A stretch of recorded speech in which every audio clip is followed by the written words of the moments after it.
This is the last known footage of 21-year-old Elisa Oh my Lam. goodness, this is so much Seconds fun. after these strange, silent gestures, she vanished inside one of the most notorious hotels in America. So what happened in the moments between this video and the horrifying discovery of her body inside a water tank on the hotel's roof? The official story is one of a tragic accident, but for many, the disturbing questions left unanswered point to something far more sinister. A dream trip and a dark destination. On January 26, 2013, a 21-year-old Canadian student named Elisa Lam arrived in Los Angeles. She was on a solo adventure, a trip down the west coast of the United States that she'd been documenting with excitement on her personal blog. To anyone reading her posts, she came across as bright, curious, and full of life, a young woman eager to explore the world and find her place in it. Her posts were a window into her mind. She wrote about fashion, her struggles with depression, and her hopes for the future. She was relatable, just an ordinary young woman on an extraordinary journey. Her trip, which she called her West Coast Tour, was meant to be a chapter of discovery. She had stops planned in San Diego, Los Angeles, Santa Cruz, and San Francisco. But for her stay in the City of Angels, she chose a destination with a history as dark as the city itself: the Cecil Hotel. Located on Main Street in downtown LA, a stone's throw from the desperate poverty of Skid Row, the Cecil wasn't just any budget hotel. Since opening in the 1920s, its walls had witnessed a staggering amount of tragedy. It had been the site of numerous suicides, murders, and unexplained deaths. Notorious serial killers, including Richard Ramirez, the Night Stalker, and Jack Unterweger, had even called the hotel a temporary home. By 2013, the hotel was trying to rebrand, marketing part of it as a trendy hostel called Stay on Main to attract tourists just like Elisa. Still, the shadow of its past was inescapable. A former general manager, Amy Price, stated that in her 10 years at the hotel, from 2007 to 2017, she was aware of about 80 deaths on the property. It was a place where the transient and the troubled often crossed paths, a building that seemed to collect stories of human despair.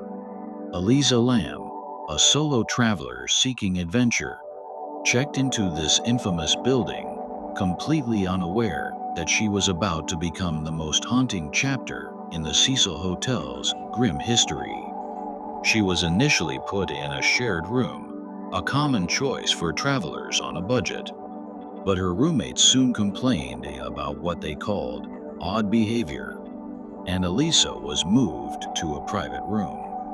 It was a small detail, but in hindsight, it was the first sign that something was wrong. Elisa was alone in a new city, staying in a place with a deeply unsettling legacy. For days, she continued to explore Los Angeles, posting photos and thoughts online. She was in daily contact with her family back in British Columbia, keeping them updated. And then, on January 31st, 2013, the updates stopped. The Vanishing. January 31st was supposed to be Elisa's last full day in Los Angeles. She was scheduled to check out of the Cecil the next day and head north to Santa Cruz. Her parents, David and Yina Lam, expected to hear from her. When they didn't, they weren't just worried. They were panicked. It was completely out of character for Elisa. They immediately called the Los Angeles Police Department and flew to LA to help find their missing daughter. The LAPD started their investigation at the Cecil. They searched her room, but everything was just as you'd expect: her wallet, ID, laptop, and all her belongings were still there, untouched. There were no signs of a struggle, nothing to indicate foul play. It was as if she had just walked out of her room and vanished. Police searched the hotel, including the rooftop, with search dogs, but found no trace of her. Days turned into weeks. Flyers with her smiling face were posted all over the neighborhood. Her family made desperate public pleas for information, but there were no leads, no witnesses, no credible sightings. The case was going cold. As the search dragged on, the LAPD made a decision that would launch the case from a local missing persons report into a global viral phenomenon. On February 13th, almost 2 weeks after she was last seen, they released a piece of evidence. It was a 2.5-minute video from one of the hotel's elevators, recorded on January 31st. They hoped it would provide answers. Instead, it unleashed a firestorm of questions and became one of the most chilling pieces of footage in the history of internet mysteries. The chilling clue: the elevator video. The video is grainy, silent, and deeply unsettling. It begins with Elisa Lam in a red hoodie entering the elevator. The first thing she does is press a whole panel of buttons. She then retreats to the back corner as if waiting for the doors to close. But they don't. And this is where her behavior gets really strange.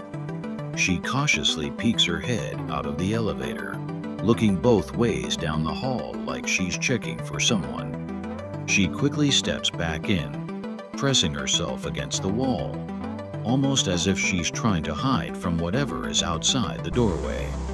When the doors still refuse to close, she steps out into the hallway. Here, her movements become even more perplexing.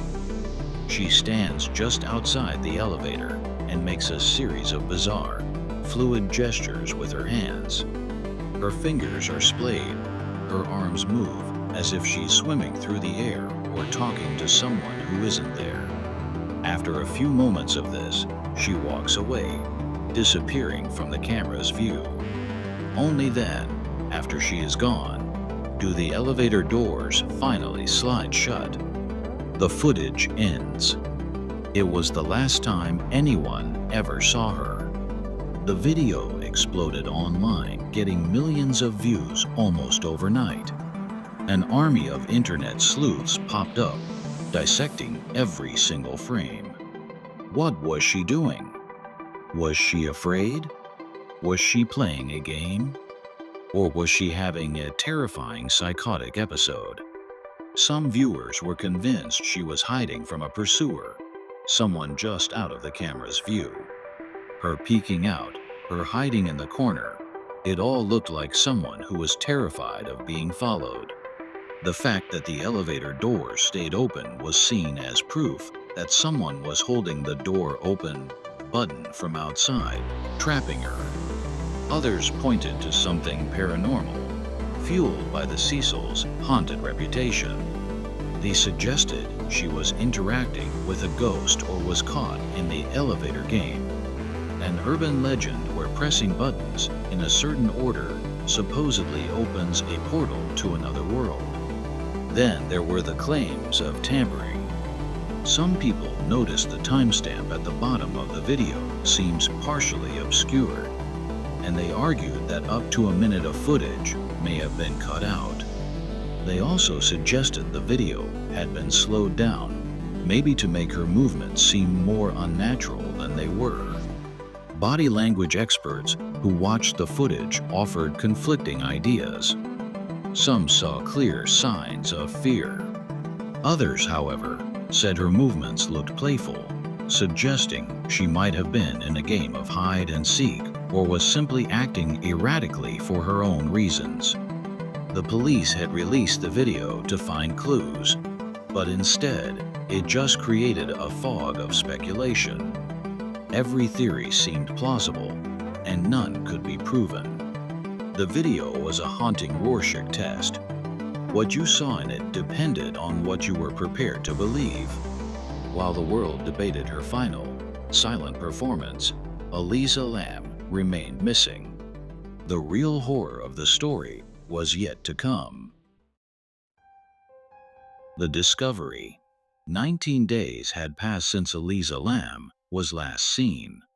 19 days of searching, of her family's pain, of the internet's obsessive speculation. Inside the Cecil Hotel, life went on, but something was off. Guests began to complain. First, it was low water pressure. Then, a more disturbing issue. The tap water had a strange, dark color and a foul, sweetish taste. On the morning of February 19, 2013, a hotel maintenance worker, Santiago Lopez, was sent to investigate the problem. His work led him to the roof, where 4 large water tanks stood, each holding thousands of gallons of water for the guest rooms, kitchen, and coffee shop. Access to the roof was supposed to be restricted. A locked, alarm door was meant to keep people out, though there were also 3 fire escapes that offered another way up. Lopez climbed a ladder to the platform of the main water tank. He noticed right away that something was wrong. The heavy metal hatch on top of the tank was open. He peered inside, expecting a problem with the pump. Instead, he saw a sight that would haunt him forever. Floating face up in the dark water was the naked body of a woman. It was Elisa Lam. The discovery sent shockwaves through the hotel. The Los Angeles Fire Department was called, but getting her body out was a grim and complicated task. The opening of the tank was too small to fit the equipment they needed. In the end, they had to drain the massive tank and then cut a hole in its side to recover her. Her clothes, the same ones from the elevator video, were found in the water at the bottom of the tank, along with her room key.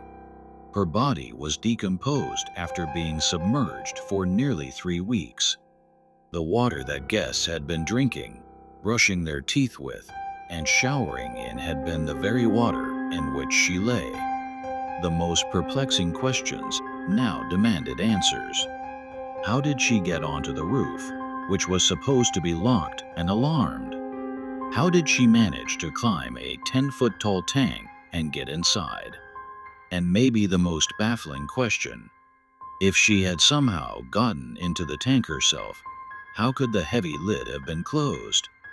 The maintenance worker who found her said the hatch was open when he discovered her, but he closed it before police arrived, leading to initial confusion and fueling conspiracy theories. There was no forensic evidence to suggest anyone else had been on the roof with her. The scene was a silent, disturbing puzzle, and it fell to the Los Angeles County coroner to make sense of it. The official story: an accidental drowning? After the discovery of Elisa's body, everyone expected answers that would finally solve this bizarre mystery. Months later, the LA County Coroner's Office released its official findings. The cause of death was ruled an accidental drowning, with her bipolar disorder listed as a significant condition. The autopsy found no signs of physical trauma on her body, no evidence of sexual assault, no defensive wounds, no bruises that would point to a struggle. The toxicology report was just as revealing for what it didn't find. There were no traces of alcohol or illegal drugs. The only substances detected were her prescribed medications for bipolar disorder. However, the levels of these medications in her system were critically low. Investigators also found that the number of pills left in her prescriptions suggested she had been under-medicating or had maybe stopped taking them altogether. For someone with a severe form of bipolar disorder, this can be catastrophic. Experts explained that suddenly stopping medication can trigger a manic or psychotic episode where a person can experience disorganized thinking, hallucinations, delusions, and severe paranoia. This became the cornerstone of the official explanation.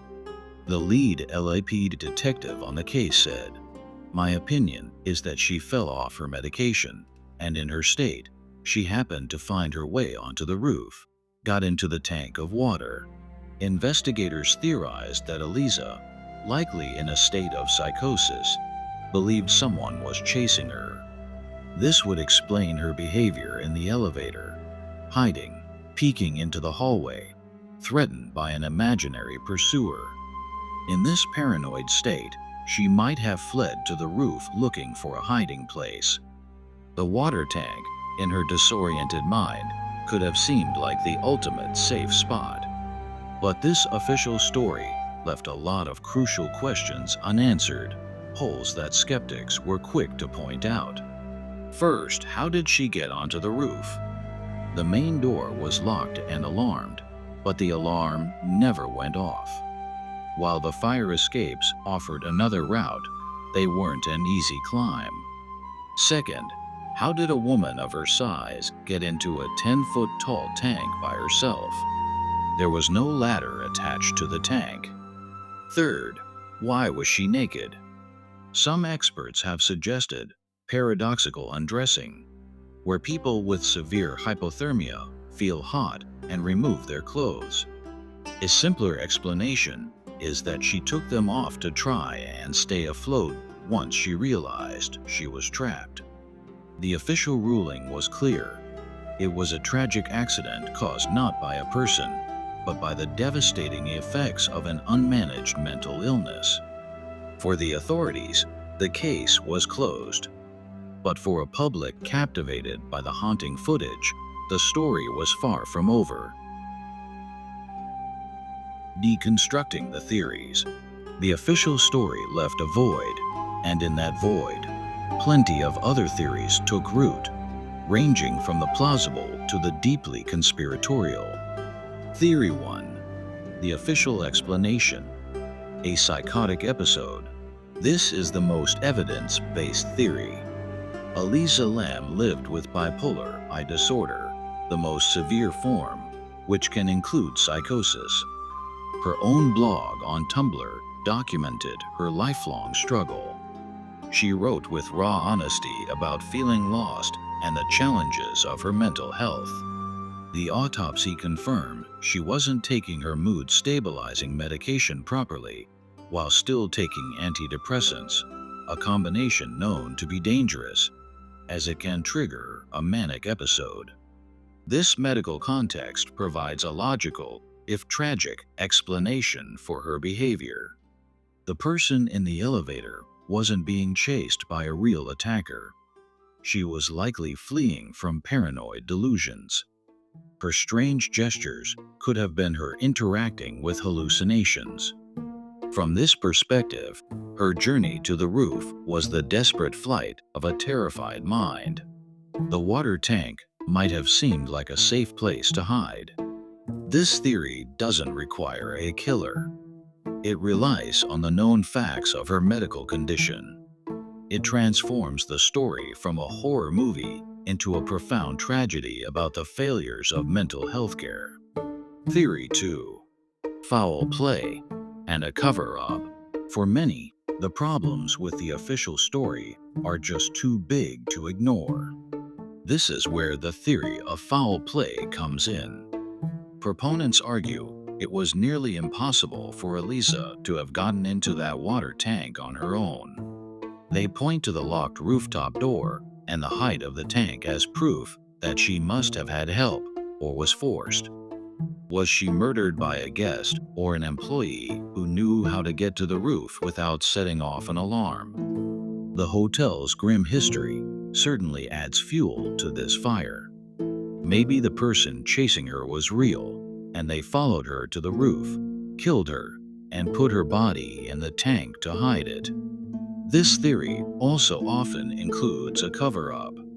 Some believe the elevator footage was deliberately tampered with, the timestamp obscured, a minute of footage removed to protect someone's identity. But this theory is weakened by the complete lack of physical evidence. No foreign DNA was found, and Elisa's body showed no signs of a struggle. The foul play theory also led to real-world harm when internet sleuths wrongly accused a death metal musician of the murder, based on flimsy connections, and ruined his life. Theory 3. The paranormal and the unexplained. Given the setting, it was almost inevitable that paranormal theories would pop up. The Cecil Hotel has long been called one of the most haunted buildings in LA. Some believe Elisa was the victim of a dark entity that plagues the hotel. They see her behavior in the elevator not as psychosis, but as an interaction with a ghost. This theory got even more popular because of a disturbing coincidence. The case is strikingly similar to the plot of the 2005 horror film Dark Water. In the movie, a mother and daughter move into an old apartment building, find discolored water coming from their taps, and discover the body of a missing girl in the building's rooftop water tank. The parallels are eerie, leading some to speculate that Elisa's death was a bizarre, real-life reenactment. While these theories are dramatic, they lack any real evidence and are pure speculation. CTA. Each of these theories offers a different way to understand what happened to Elisa Lam, but none can definitively close the book on her case. The official story is the one most supported by the evidence, but the lingering questions ensure that the mystery endures. What do you believe really happened in the final hours of Elisa Lam's life? Was it a tragic accident fueled by mental illness, a calculated murder that was perfectly covered up, or something else entirely? Share your own theories and thoughts in the comments below. And if you find these deep dives into unsolved mysteries compelling, please consider subscribing for more. Conclusion. The case of Elisa Lam is a story with no satisfying conclusion. It's a modern tragedy, amplified by the internet, that became a Rorschach test for our collective fears about mental illness, safety, and the unknown. The official ruling points to a heartbreaking accident, a young woman lost to a health crisis in the loneliest of circumstances. Yet, the haunting images from the elevator, the dark reputation of the Cecil Hotel, and the sheer strangeness of her death have cemented her story in our minds as an enduring and unsettling mystery. Perhaps the most important legacy of her case is the conversation it forced us to have about mental health. Elisa Lam wasn't just a character in a ghost story. She was a vibrant, intelligent young woman with a documented illness that is still widely misunderstood. Her tragic end is a stark reminder of the vulnerability of those who struggle in silence.